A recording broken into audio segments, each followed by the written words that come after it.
Hey there everybody, welcome to Auto Bears, and this big sexy electric beast is the all-new Kia EV9.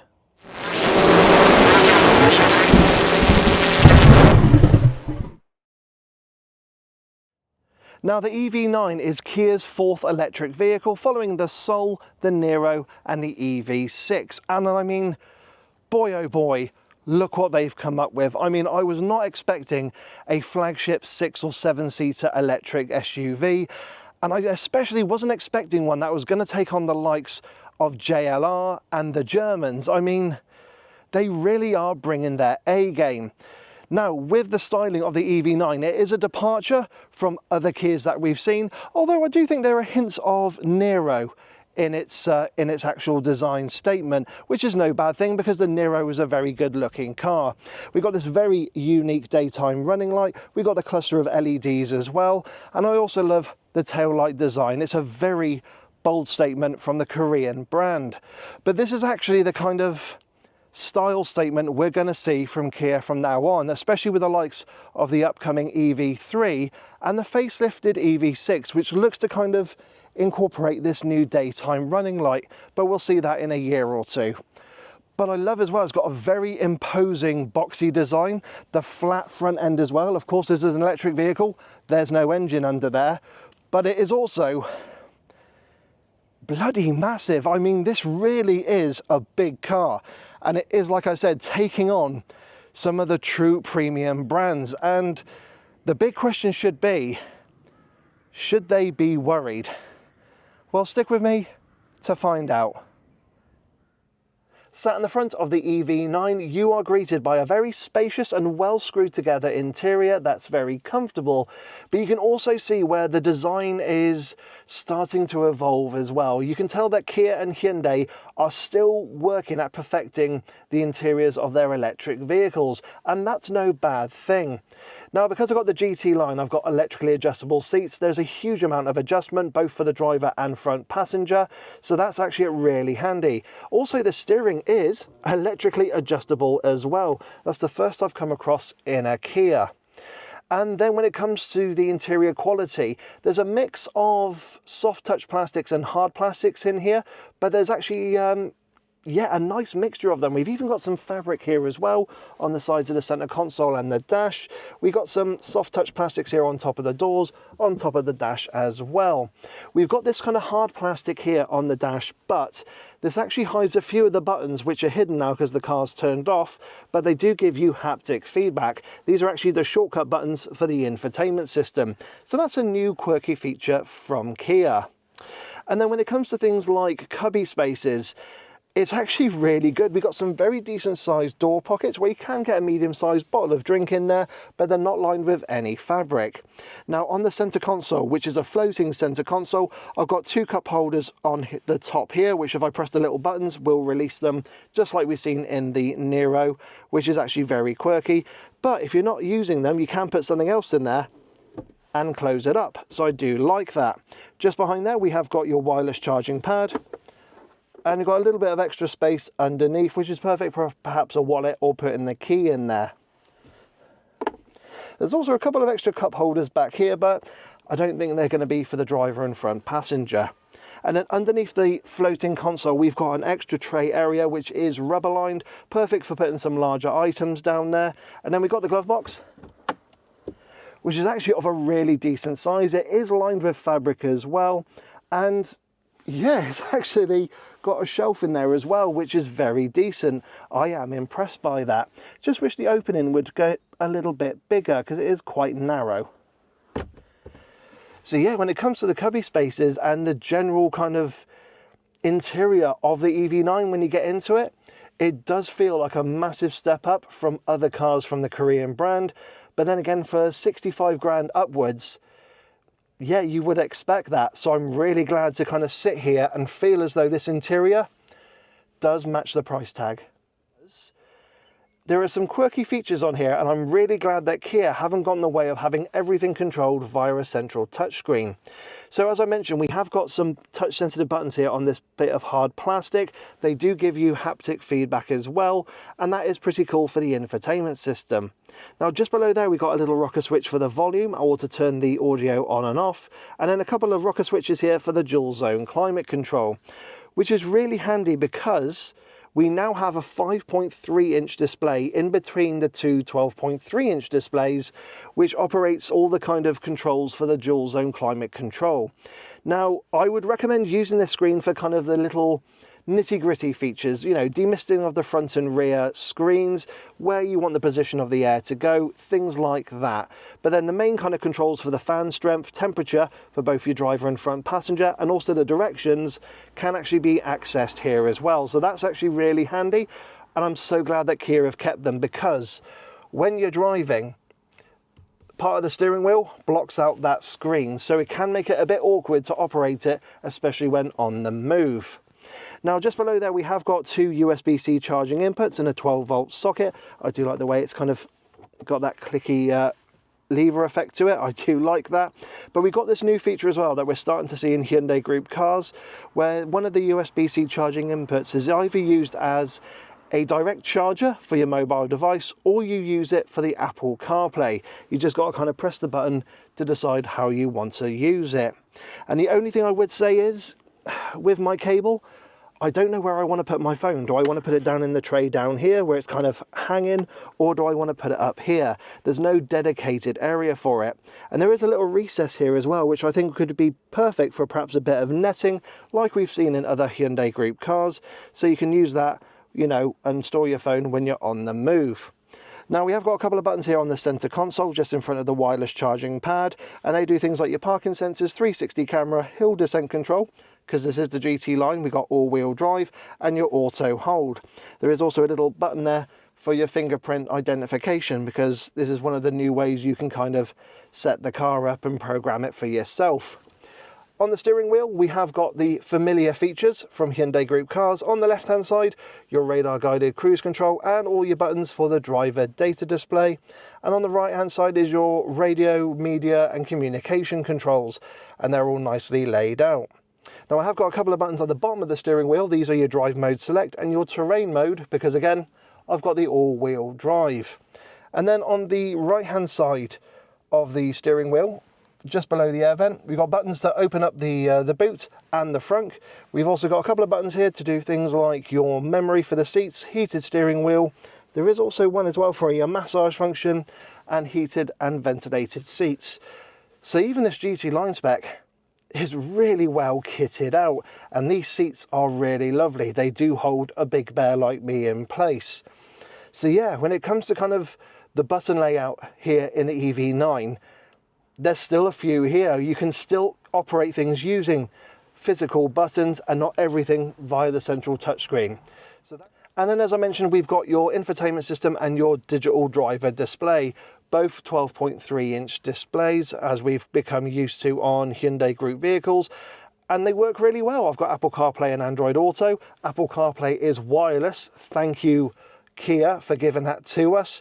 And yeah, if you've driven any modern Hyundai Group vehicles, you'll feel very much at home in them. It's a nice, slick system to use. And do you know what? Again, we've got an evolution with the shape of the surround to the screen. It is, again, you know, this kind of, there's no end to the design. We can just keep on going, evolving it as we go along. And then we got the digital dashboard display, again 12.3 inches, and it is an evolution to what we've seen before, but all the information is really nice and clear. We have got our blind spot cameras, as we're used to with Hyundai Group vehicles. And yeah, I mean, yes, it's not as customizable as, say, a Volkswagen Group vehicle, but you know what? I don't care. It works. It does everything you want to. So yeah, sat here in the EV9, it's really lovely. It's really well screwed together. I love the design, and you can tell that Kia are still working on what's kind of the best interior for their electric vehicles, but it's great to see them kind of testing things and yeah, looking to move forward. So I really do like that. And on that note, I think it's time we sit in the middle row Sat in the back of the EV9, there is, well, plenty of space back here. It's not lacking in features, and yeah, again, it's a very comfortable place to be. Now, getting in and out of the back of the EV9 is really easy because we have got a grab handle here on the B pillar and also one up here as well. I will mention for the driver's seat, you haven't got a grab handle, so that's just something to be aware of. But once you're sat here, you find that these seats are very comfortable, and I could easily do a long journey sat in this middle row in the EV9. Now, when it comes to cubby spaces, we got an okay sized door pocket. You could get a small to possibly medium sized bottle of drink in there. We have got your aeroplane style pockets on the backs of the front seats. We have got a little bit of space in the floating center console there. We can put some perhaps mobile devices away whilst they're charging. And then we have got a center armrest with a couple of extra cup holders, but it is hard scratchy plastic in there, which I don't mind. And then when it comes to features, well, there are quite a few back here. Now, firstly, I'll go on to ISOFIX supports because we have got them on the outer seats. Now, there are no covers on them, but I can see the bars exposed, so it should make it very easy to affix a child seat. We have got some blinds here as well to help the kids on a sunny day. On this GT line, we have got heated and ventilated seats as well. That's a big surprise, and that's on the outer seats. We've got two USB-C charging inputs on the edges of the front seats, so you can charge your mobile devices. And as I mentioned, you've got those two extra cup holders as well at the back of the center console. And then up here, we've actually got the controls for our tri-zone climate control. So that is really cool. And you've got the vents here as well in the ceiling. That's something I've not seen before in this type of car. That's actually really cool. And there's a nice tactility to it as well. Yeah, that's really cool. And then the windows as well are massive. They are tinted on this GT line, but they give a lot of light in. They are just absolutely huge. Now, I've not tested them yet to see if they open all the way down, but you'll see a little cut here to let you know how far they go. But yeah, they are just absolutely massive. So yeah, being sat here in the middle row is really cool. And you know what? I can get my feet underneath the driver's seat. I can really stretch out. However, if I got somebody tall behind me, I can slide the seat forward as well. So look, even then, I've still got a good amount of knee room and headroom. You could get a couple of 6-footers back here. You could easily get 3 kids in this middle row of seats as well. I will mention it is a bench and it is a 60-40 split. But there are also a couple of little buttons as well, so you can get these seats forward in order to get somebody to sit in that 3rd row. And also these seats recline as well. So yeah, there's a huge amount you can do in this middle row of seats in the EV9. Now, I've not got the car for too long, but I would say it might be a little bit of a squeeze for me to sit in the back of the EV9, especially if the seats are in this position. They would have to move forward. But you know what? I'll wait till I get the EV9 for a full review to show you. So on that note, let's go look at the boot. Opening the boot of the EV9 presents you with all 7 seats in place, 333 litres, which is actually a very respectable boot space capacity for a 7-seater. It is very usable. We got no boot lip to navigate over. I do like the scuff plates as well. I will mention that the boot actual level is quite high, so if you have got dogs jumping in and out, they might struggle when they get a bit older, or if you are loading any large, heavy, bulky items into the back of the EV9. But when you've got the boot open, it is a nice, wide, square load area. And with all 7 seats in place, you could get some light luggage or perhaps half a week shopping in that boot area, which is very handy.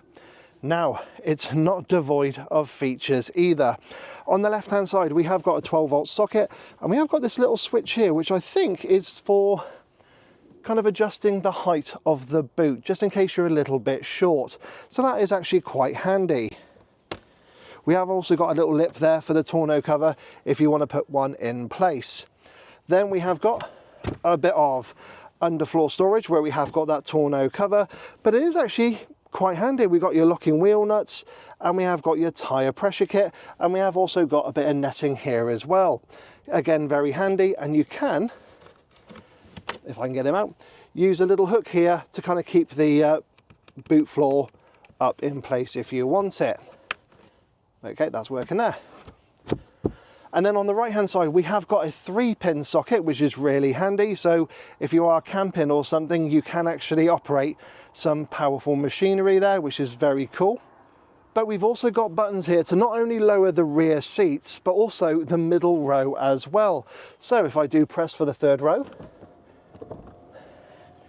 it is electrically operated, and you see the little headrest pop down as well. Now, when you get it into 5-seater configuration, that boot area increases to 828 litres, which is gargantuan. That is a massive boot area. The only thing I would say is that if you have got the tonneau cover in place, it would be quite shallow. So that's just something to be aware of.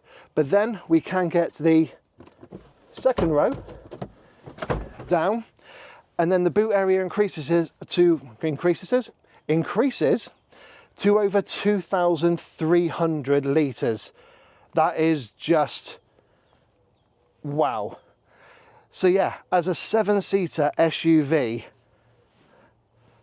it is truly practical, not just for passengers, but also it turns into a bit of an electric van as well. Could almost class this a rival to an ID Buzz. Volkswagen, watch out. And on that note, I think it's time we get all the seats up, get the boot down, and take it for a drive. But just remember, I'm going to be driving the Air, not the GT line. So stick around. So once you start driving the EV9, first impressions are really positive. Now, as I mentioned earlier, this isn't the GT line. I've now got the entry-level Air. So this is the one that has 1 electric motor, not 2, has less power, but importantly, has more range. But does it feel like a step down when compared to the GT line? Not really. This still feels like a car that's worth every penny of the £65,000 ask-in price. Now, yes, in terms of the interior, it's a little bit different to the GT line because that had light coloured seats. These are dark, so it does feel a tiny bit darker in here, but like I said, it doesn't feel like a drop in quality. I've still got those soft touch plastics. I've got those fabric inserts as well on the dash and on the sides of the floating center console.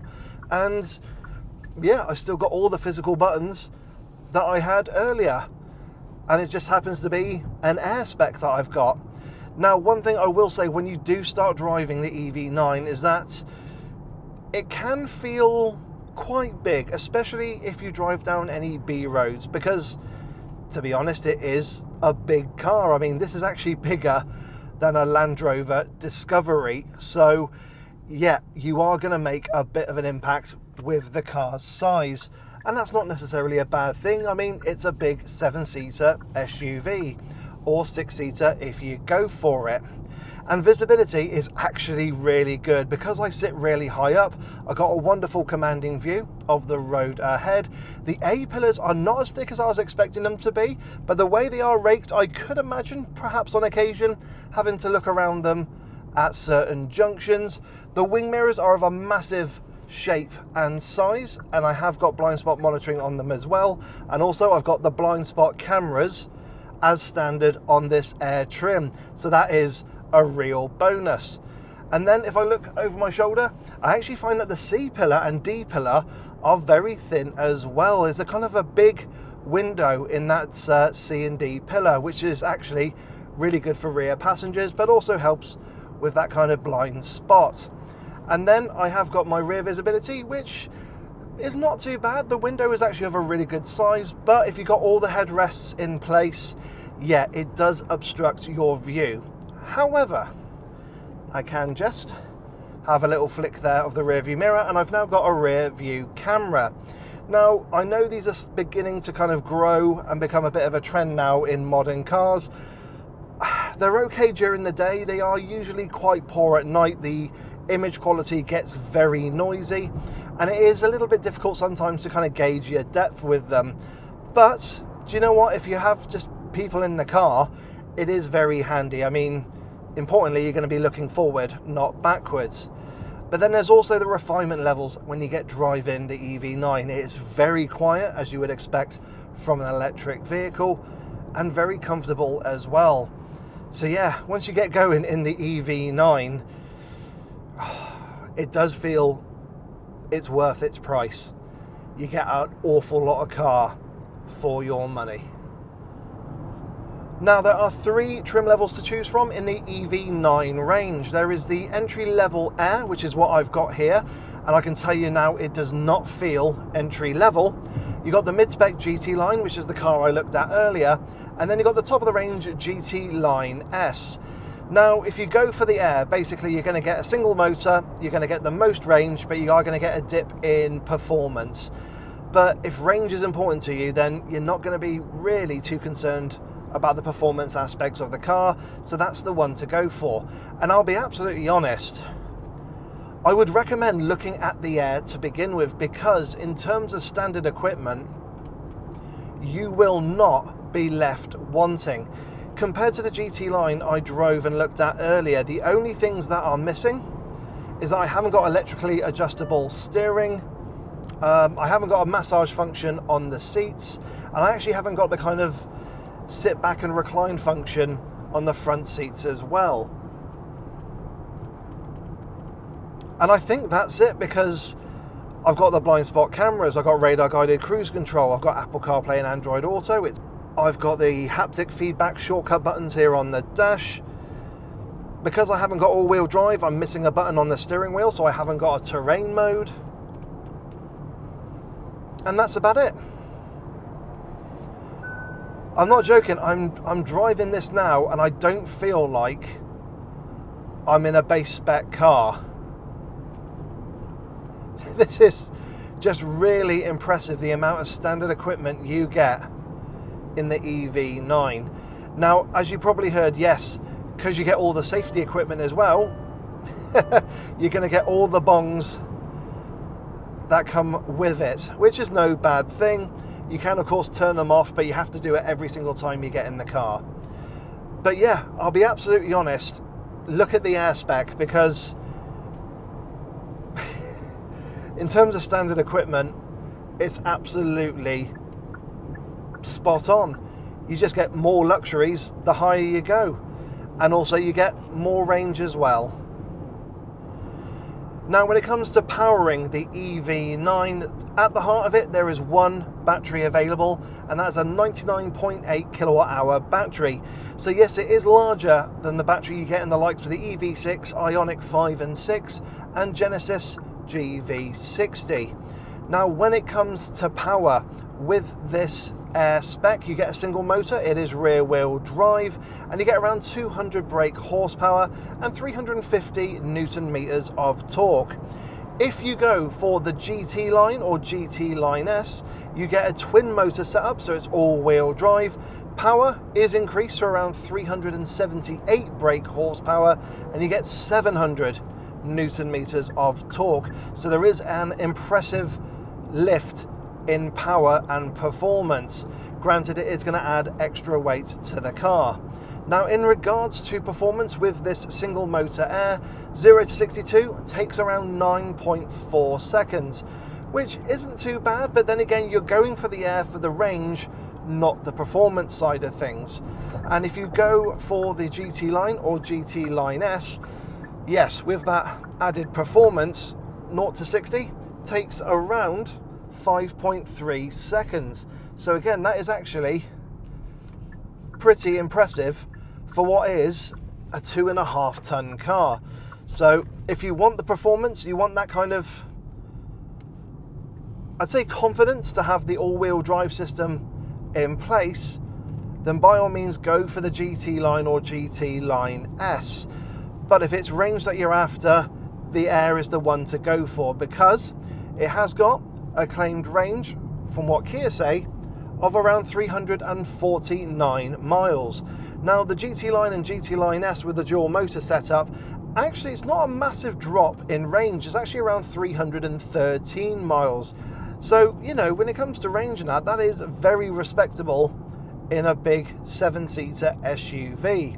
Now, I will mention in regards to spec, kind of taking a step back, that if you go for the GT Line S, that's where you got the choice of having a 6 or 7-seater version of the EV9. So if you go for the 6-seater, you do get a very plush seat setups where there's a huge amount of adjustment, and in fact you could make it feel like a bit of an airport taxi. That would be quite a unique role for the EV9. Definitely a nice way to kind of take the family to the airport.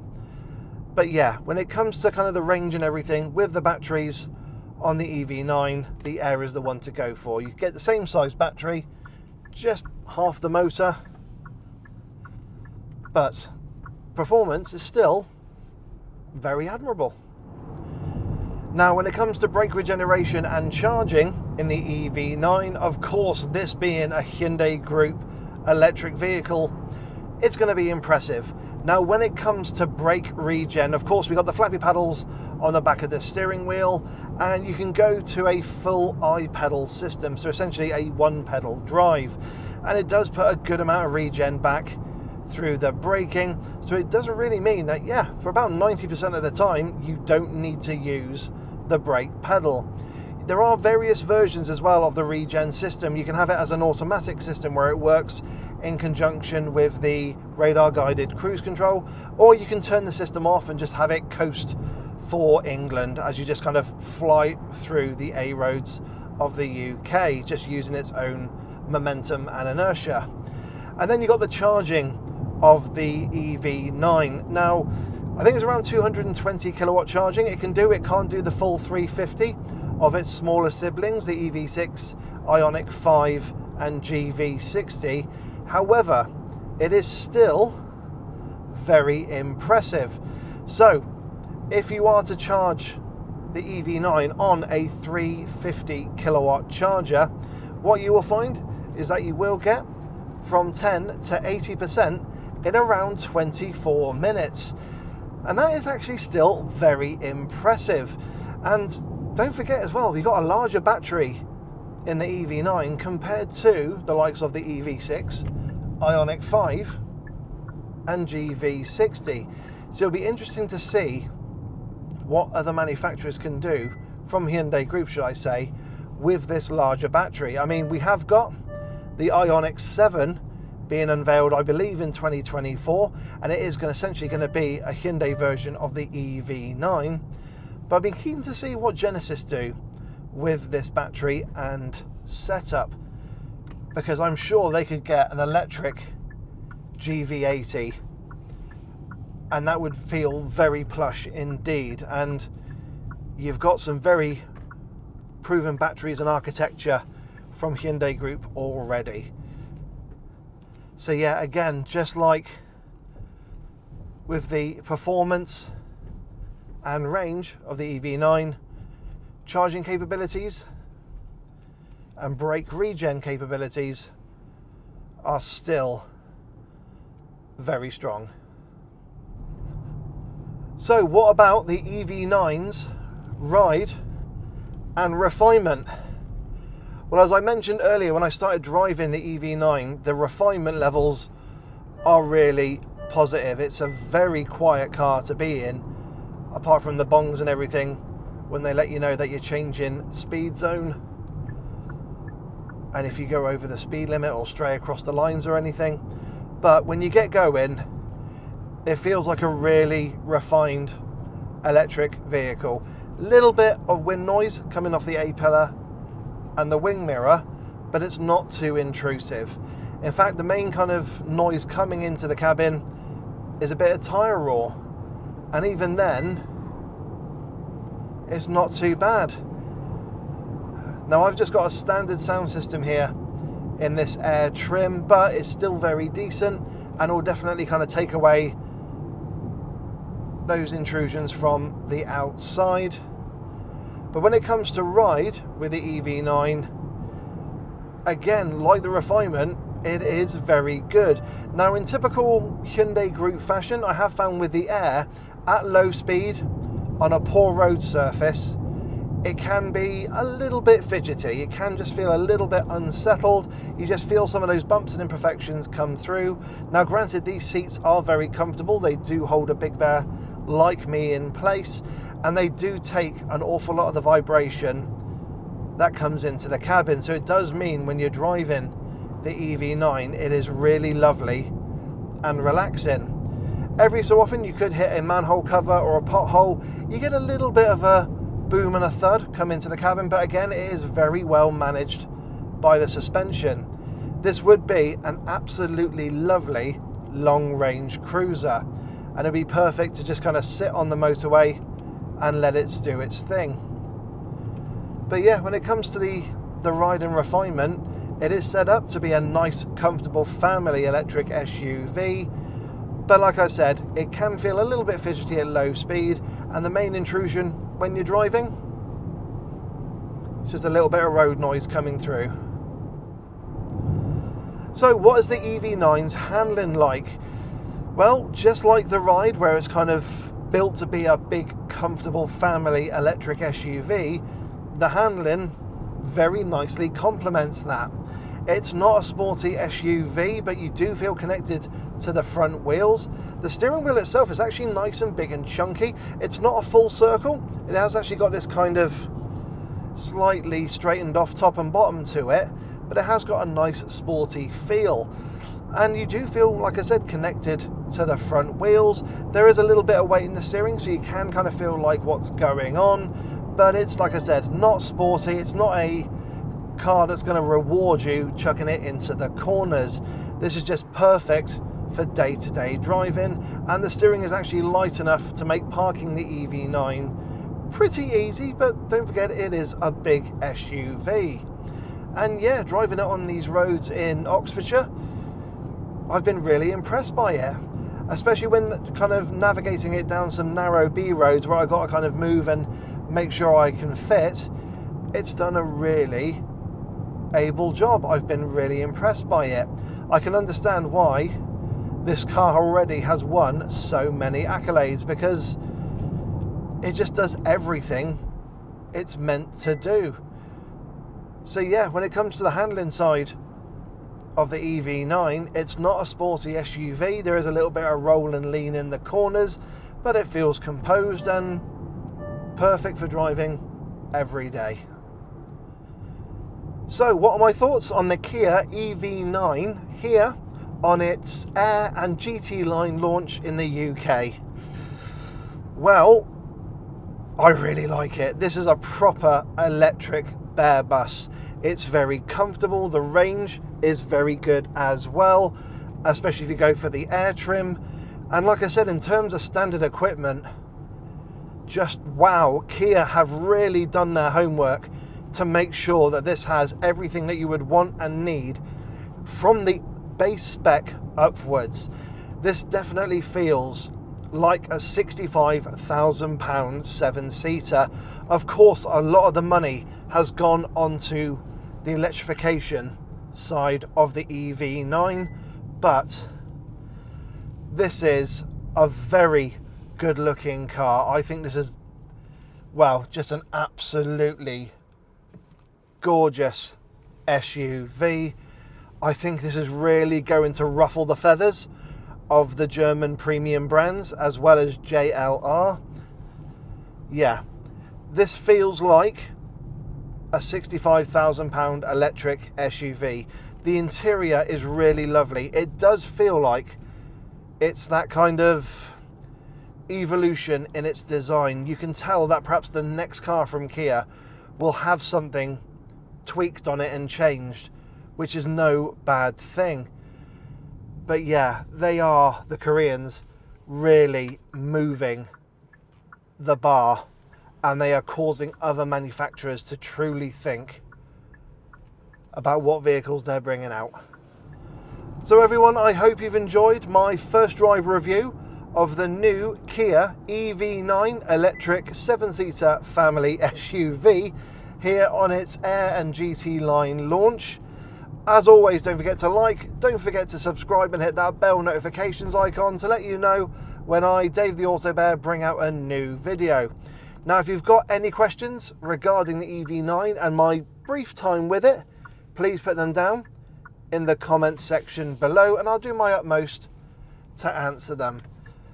But everyone, I hope you have yourself a great day. I have really enjoyed this new Kia, and I can't believe, like I've said before, how good just the air spec is on the car. Definitely start here and then just work your way up, because you won't be disappointed. Well done, Kia. You've got yourself another winner. So guys, have yourselves a great day, and I will catch you all in the next video. So take care everyone, and bye-bye.